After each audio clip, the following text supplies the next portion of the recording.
Hana mến chào cô bác, anh chị và các bạn. Mùa lễ Tết sắp tới nên Hana chia sẻ những món vừa ngon vừa đẹp mắt dành cho những bữa tiệc trong gia đình. Nếu cô bác, anh chị và các bạn quan tâm những món ăn này, nhớ theo dõi kênh của Hana để cùng làm với Hana nhé. Hôm nay mình sẽ làm món tráng miệng rau câu. Phần nước, Hana sử dụng 1,2 lít nước, cho vào son, sau đó khuấy đều. Vừa khuấy vừa cho 12 gram bột rau câu giòn và 6 gram bột rau câu dẻo vào. Mình sẽ để cho rau câu nghỉ khoảng 30 phút. Đây là những loại rau câu Hana hay thường làm. Cô bác, anh chị và các bạn có thể tham khảo.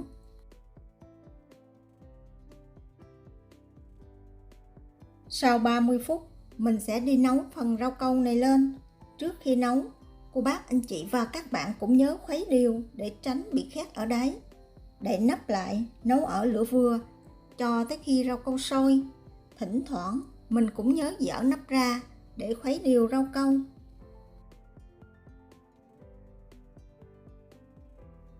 Khi rau câu sôi, thì mình sẽ nấu thêm khoảng 5 phút nữa để cho rau câu được tan hoàn toàn. Lúc này cô bác, anh chị và các bạn nhớ canh lửa. Mình đừng để sôi quá, kẻo bị trào ra khỏi bếp. Sau 5 phút thì khuấy đều và cho vào 100 gram đường cát.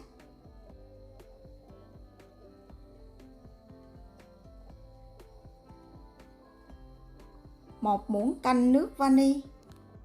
Khuấy đều, nấu cho đường tan và sôi trở lại.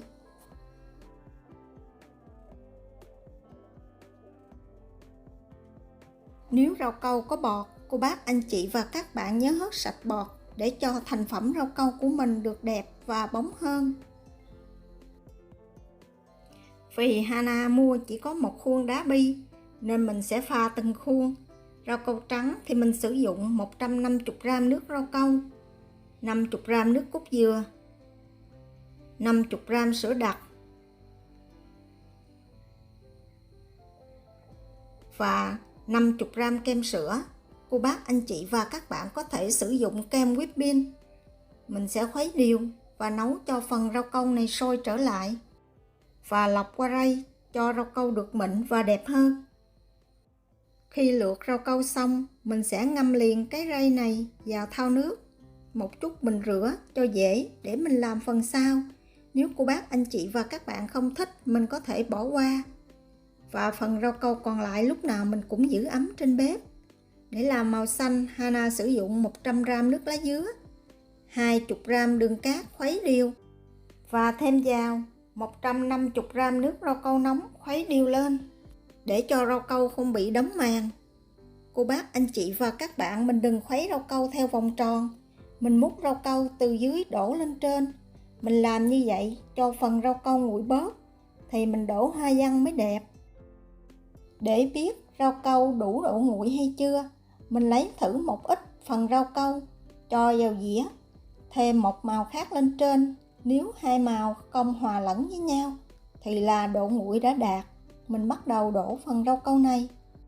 Trước tiên cho hết phần rau câu màu xanh vào khuôn. Mỗi khi làm rau câu, Hana hay lượt, vì làm như vậy phần rau câu của mình sẽ mịn đẹp hơn. Nếu cô bác, anh chị và các bạn thấy giai đoạn này hơi lít kích, mình có thể bỏ qua cũng được.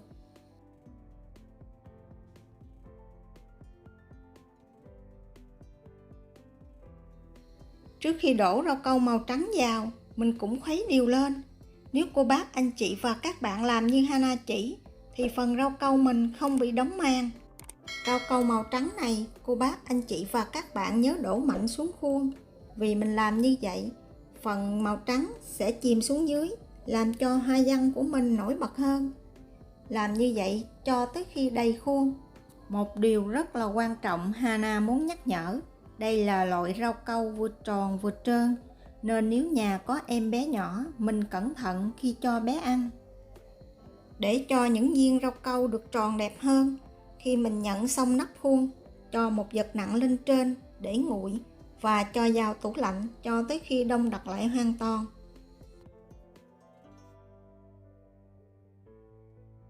Để làm phần rau câu màu hồng, mình sẽ sử dụng 4 muỗng canh siro dâu,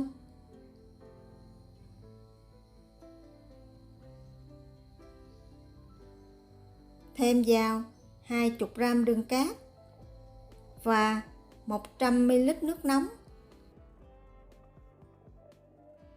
Rau câu mình cũng dùng 150 gram rau câu nóng. Rau câu này cô bác, anh chị và các bạn lúc nào cũng nhớ giữ ấm trên bếp ở lửa nhỏ nhất. Nếu mà nó đặc, mình có thể tăng lửa lên, hâm nóng lại. Rau câu trắng thì nguyên liệu cũng giống y như lúc nãy mình làm. Và cách đổ rau câu cũng tương tự như rau câu màu xanh.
Để làm màu cà phê thì Hana sử dụng 8 gram bột cà phê hòa tan, 20 gram đường cát và 100 ml nước nóng.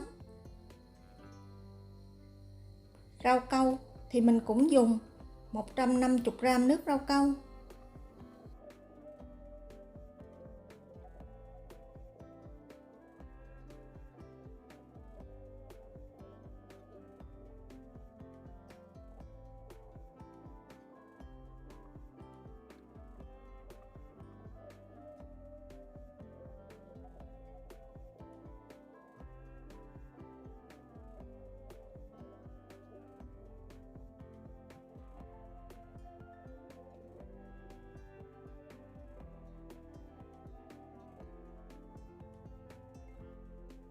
Và đây là thành phẩm rau câu sau khi đông đặc lại hoàn toàn.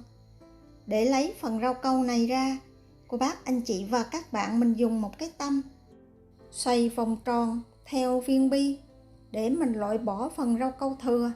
Với cách làm đơn giản, nhanh gọn lẹ này, mình sẽ có thêm một món tráng miệng rau câu vừa ngon vừa đẹp mắt cho gia đình vào những lễ dịp Tết cuối năm.